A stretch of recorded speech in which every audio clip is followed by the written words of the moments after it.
Buenas noches. El día de hoy nosotros vamos a hablar sobre el tema de fusiones y escisiones. Mi grupo está conformado por Estefania Alfaro, Juliana Alarcón, Daniela Díaz, Ángela Escobar, Jorge Rodríguez y mi persona, Valentina Díaz.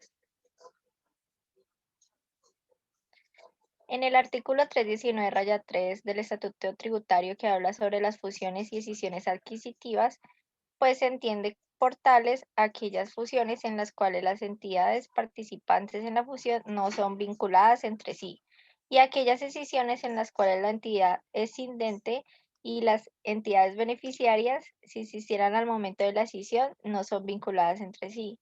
Pues para tales efectos de la determinación de la existencia o no vinculación, se acudirá a los criterios establecidos en el artículo 260-1 del Estatuto Tributario. ¿Qué es una fusión?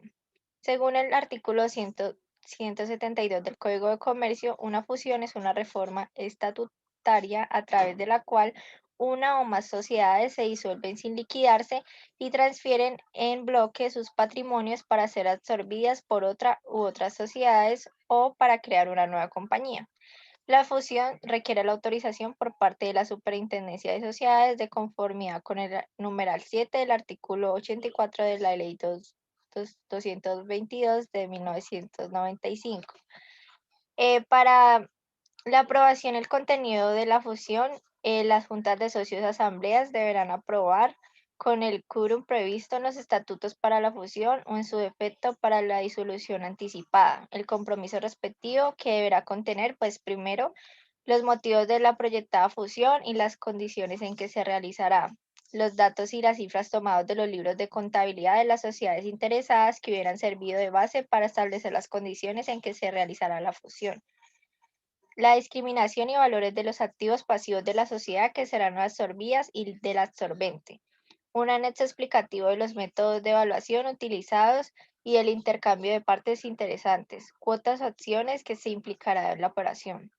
Y por último, las copias certificadas de los balances generales de la sociedad participante. ¿Qué es una escisión? Según el artículo 3 de la Ley 222 de 1965, una escisión es una reforma estatutaria mediante la cual una sociedad excedente divide su patrimonio en dos o más partes con el fin de transferir en bloque una o varias o la totalidad de dichas partes a varias sociedades beneficiarias, ya constituidas o las destinan para la creación de nuevas sociedades. La escisión requiere autorización por parte de la Superintendencia de Sociedades de conformidad con el numeral 7 del artículo 84 de la Ley 222 de 1995. Eh, ¿Qué se hará?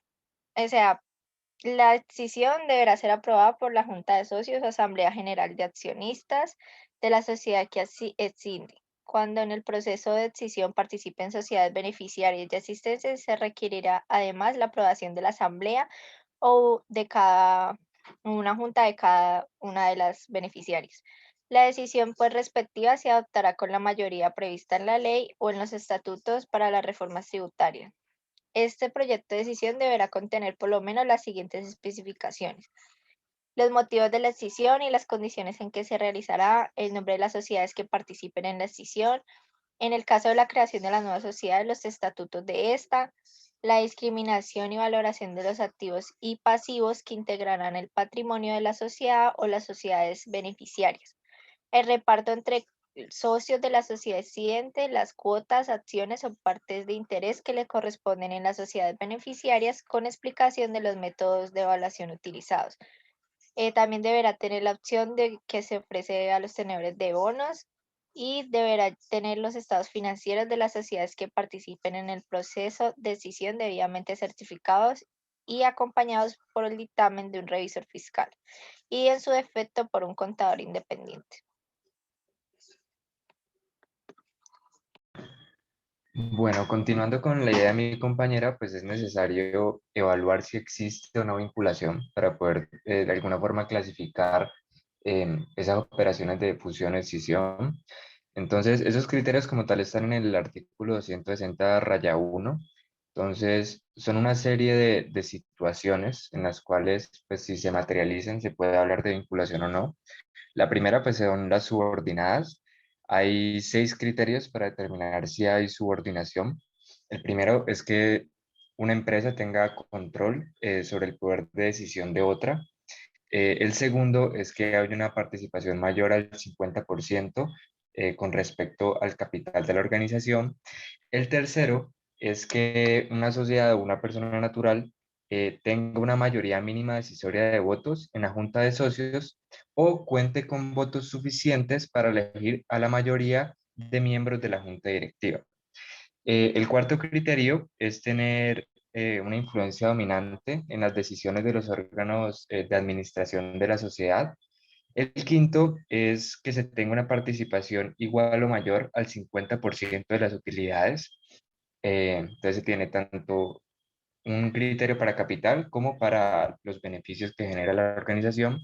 Y el último, pues ya es como una aclaración y es que esos criterios aplican tanto para personas naturales como para personas jurídicas, como para entidades o esquemas de naturaleza no societaria.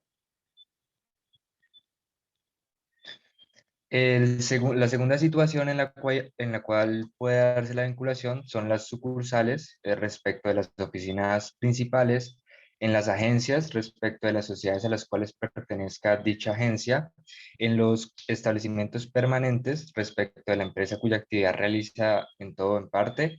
Em, Hay que aclarar que pues para la determinación de si hay o no establecimiento permanente, pues es necesario remitirse al estatuto y ver los criterios respectivos. Y en el estatuto también se nombran otros casos de vinculación. Entonces, por ejemplo, las operaciones entre subordinadas que sean controladas por una misma persona natural o jurídica, operaciones entre empresas cuyo capital, o sea, más del 50%, esté vinculado a personas ligadas por parentesco hasta segundo grado de consanguinidad, operaciones entre vinculados a través de terceros no vinculados y cuando existan consorcios, uniones temporales, cuentas en participación o cualquier otro tipo de forma asociativa. Bueno, en el artículo 319 raya 4 encontramos los que serían los efectos de esas fusiones y excisiones adquisitivas. Entonces, en primera instancia, pues tenemos eh, que las entidades que intervengan en esas operaciones no experimentan un ingreso gravable al transferir los activos entre sí. Em, Ni tampoco esa transferencia de bienes constituye enajenación para efectos fiscales. Eso es importante pues porque va a afectar la declaración de las entidades que participen en las operaciones. Un segundo efecto es relacionado con el costo fiscal de los bienes que son transferidos. Entonces, ese costo tiene que quedar plasmado en el documento de la fusión o la escisión y todo lo que tiene que ver con la vida útil, la base de depreciación o de amortización, se mantiene en cabeza del adquiriente. Es decir, estos tiempos, digamos, de vida útil, estas bases no pueden ser modificadas pues por causa de estas operaciones. Un tercer efecto es que los bienes transferidos mantienen su naturaleza ya sea de activos fijos o de movibles, em, que tenga pues la entidad enajenante al momento de la fusión o la escisión. Hay otros dos efectos que están relacionados, uno de ellos con que si el adquiriente enajena los activos productos de esa operación en los próximos 2 años, entonces no puede compensar pérdidas fiscales acumuladas ni excesos de renta presuntiva sobre renta líquida respecto del ingreso que genere la enajenación de dichos bienes. Entonces hay una penalización por vender esos bienes en un plazo menor a esos 2 años. Y hay una quinta aclaración que se hace y es principalmente para los accionistas, los socios o los partícipes en esas entidades, y es que se delimitan aquellas situaciones en las cuales se entiende que no hay enajenación de acciones, de cuotas o de participaciones. Entonces, básicamente, digamos, esas situaciones puntuales hacen referencia a la participación con la cual cada uno de los socios va a quedar una vez que se realiza la operación. Entonces, se establecen una serie de topes, tanto para fusiones como para escisiones. Eh, También se hace la aclaración de que el costo fiscal de las acciones se mantiene de manera proporcional una vez que se realiza la operación, es decir, esto no va a cambiar. em, y solamente se entiende que hay enajenación para esos accionistas cuando una vez realizada la operación no hay una contraprestación digamos, en las entidades resultantes equivalente a la participación que se tenía antes de que se realizara la operación. Entonces, en esos casos sí se entiende que hay enajenación.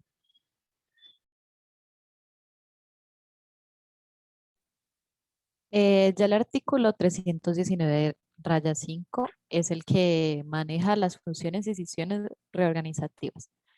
Eh, Dentro de las fusiones reorganizativas, pues son fusiones, valga la redundancia, donde las entidades participantes en la fusión están vinculadas entre sí, mientras que las decisiones, eh, la entidad escindente y las entidades beneficiarias, si existieran al momento de hacer la decisión, están vinculadas entre sí. También pueden ser fusiones reorganizativas, las fusiones que son por absorción entre una sociedad matriz y sus subordinadas. De igual forma, las decisiones reorganizativas se darán si son decisiones por creación, siempre que el patrimonio de las sociedades eh, esté constituido exclusivamente por el patrimonio escindido existente al momento de la decisión.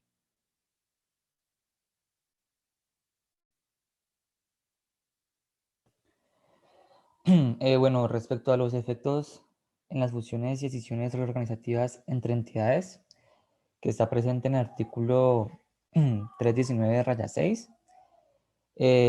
tenemos como primero que las entidades intervinientes, sean enajenantes o adquirientes, no van a experimentar ingreso gravable alguno al transferir activos entre sí.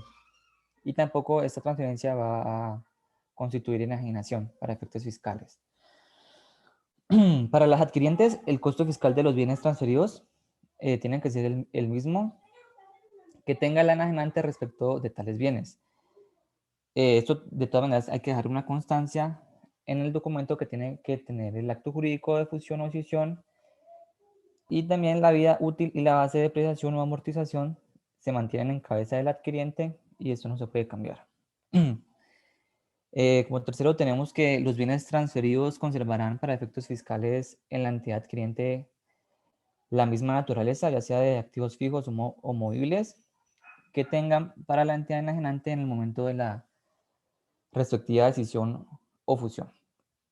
Respecto a los accionistas, socios o partícipes de las entidades participantes, no se entenderá que existe enajenación de acciones, cuotas o participaciones siempre que se cumplan los siguientes requisitos, como que son parecidos a los que mencionó ya mi compañero sobre los topes. Entonces, aquí en el caso de la fusión, los accionistas, socios o participantes titulares de por lo menos el 85% de las acciones, cuotas, participaciones, derechos económicos y derechos políticos en cada una de las entidades fusionadas participan luego de la fusión en la entidad absorbente o resultante de la fusión con acciones, cuotas sociales, participaciones, derechos económicos y derechos políticos equivalentes en sustancia a aquellos que tengan antes de la fusión, aunque tienen que ser proporcionales a su participación en la entidad resultante, pues, de la fusión. Es el mismo tope para el caso de las escisiones y también tenemos que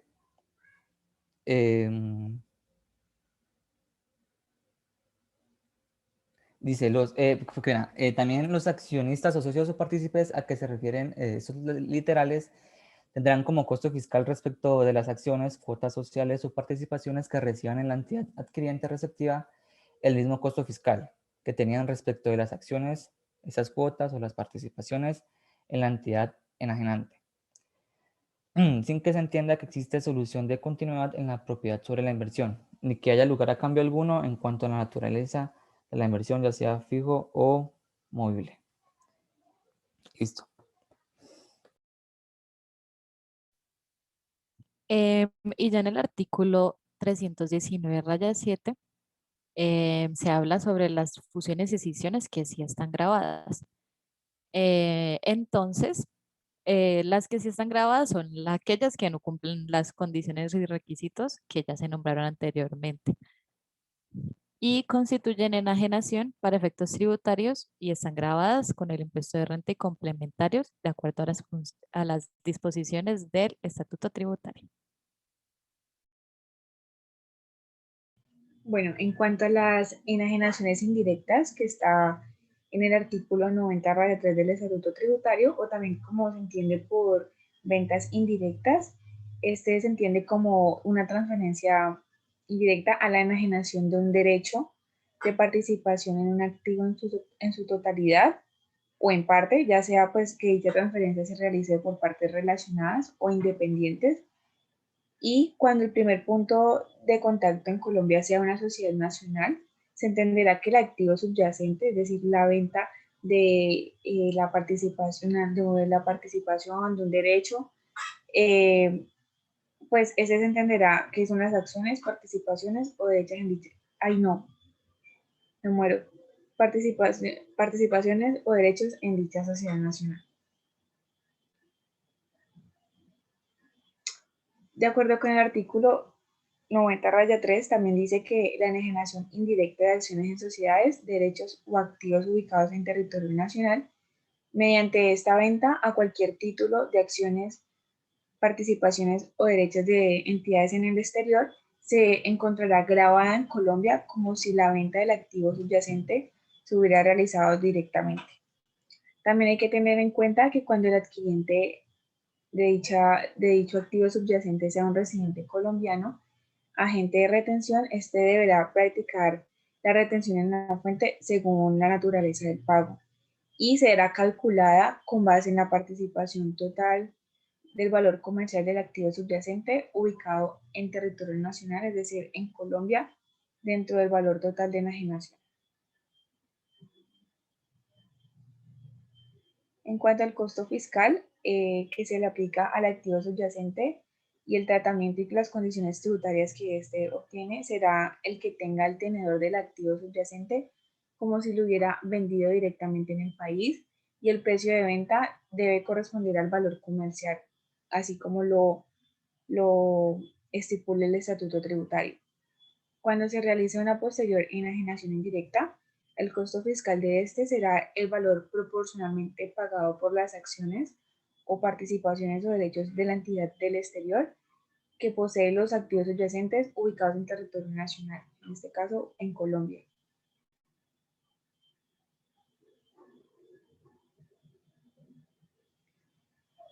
Bueno, el artículo 90-3 contiene 5 parágrafos. El primero dice que no se aplicará cuando las acciones o derechos que se enajenen se encuentren inscritos en una bolsa de valores reconocida por una autoridad gubernamental, que que esté en un mercado secundario activo, y cuando esas acciones no estén concentradas en un mismo beneficiario real en más de un 20%. También en el parágrafo 2, pues lo dispuesto en ese artículo no se debe aplicar cuando la transferencia indirecta de sociedades o activos ubicados en el territorio nacional, cuando el valor de los activos ubicados en Colombia represente menos del 20% del valor en libros, y también cuando represente menos del 20% del valor comercial de la totalidad de los activos poseídos por la entidad del exterior. En el parágrafo 3 dice que en caso de incumplimiento de las obligaciones tributarias derivadas de esta transferencia indirecta por parte del vendedor, la subordinada en territorio colombiano responderá solidariamente por los impuestos, intereses y sanciones sin perjuicio del derecho a la acción de repetición contra el vendedor. El comprador será el responsable solidario cuando éste tenga conocimiento de que la venta o la operación constituye abuso en materia tributaria. Bueno, ahora con respecto al parágrafo 4 y 5, en el 4, el término de tenencia que permite determinar si la transferencia se encuentra agravada con el impuesto sobre renta o ganancia ocasional será aquel que tenga el accionista, socio o participe en la entidad tenedora de los activos subyacentes ubicados en el territorio colombiano. Es decir, que la persona que tiene que determinaría si esta venta está gravada con impuesto de renta o ganancia ocasional es el tenedor, es decir, el que vende en el momento la entidad. Y para el parágrafo 5, el vendedor que enajena indirectamente el activo subyacente es quien debe cumplir con la obligación de presentar las declaraciones tributarias en Colombia. La declaración del impuesto sobre la renta debe ser presentada dentro del mes siguiente a la fecha de enajenación, salvo que el vendedor sea residente fiscal en el país. Este parágrafo, pues se hace esa aclaración, ya que hay personas que son residentes fiscales, pero no son residentes del país. Por ende, tendrían que hacerlo en el mes siguiente, como explica ahí. Pero si esta persona es residente fiscal en el país y a la vez es residente, tendría que acomodarse a las normas y a las fechas que estipula cada dirección de impuestos, que sería la DIAN, y dependiendo si es una persona natural o una persona jurídica, acudiría como a esas fechas.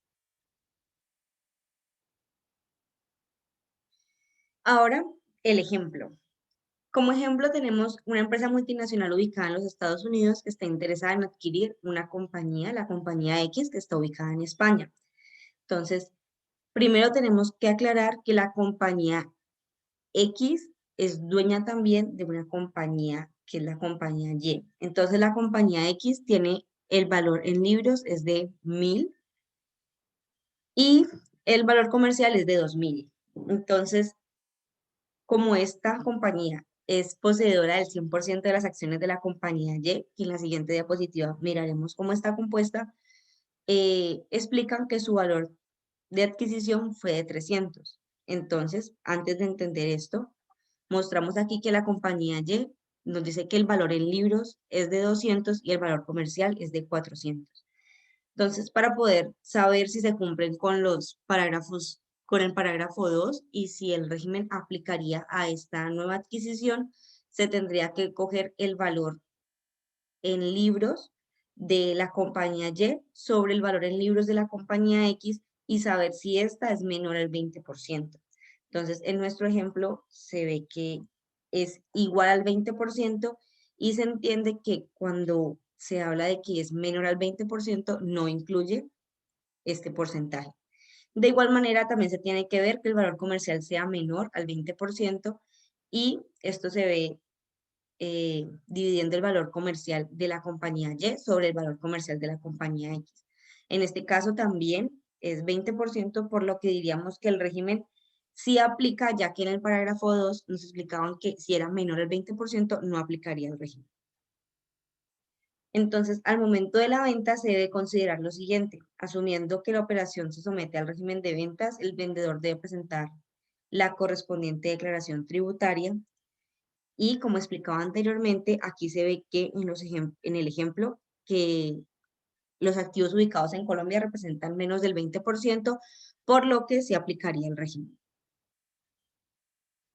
Para efectos de la operación, los valores que se deben declarar en la empresa española por el activo poseído en Colombia es el valor de venta, que es de 400, y el costo fiscal, que sería el costo de adquisición por las acciones pagadas de la compañía X para poder poseer el 100% de la compañía Y, que fueron 300.